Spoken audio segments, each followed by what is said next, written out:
Welcome, here I've got Nokia XR20 and I'm gonna show you how to turn on and off the device watermark in the camera app at this device.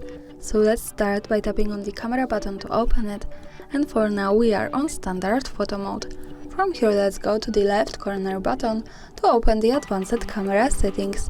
Here we have to slide a little bit down to photo category, and at the last position we have watermark option, so let's tap on it.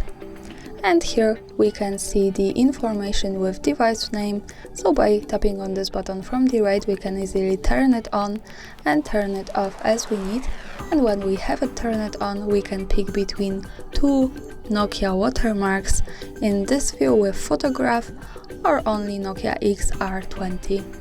So you can pick here whatever you need, and as you can see we have also short preview how it looks like at the real picture.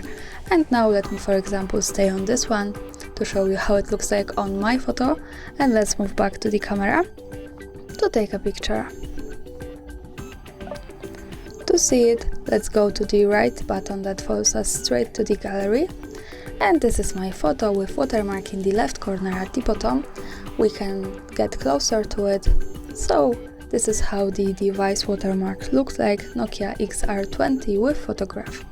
And of course when we don't need it or need the other one, we have to move back to the camera, then to the left corner settings, slide down again to photo category and pick the watermark option to turn it off here, or we can do it on this view in this settings from the right also. And that's all, thanks for watching, subscribe our channel and leave the thumbs up.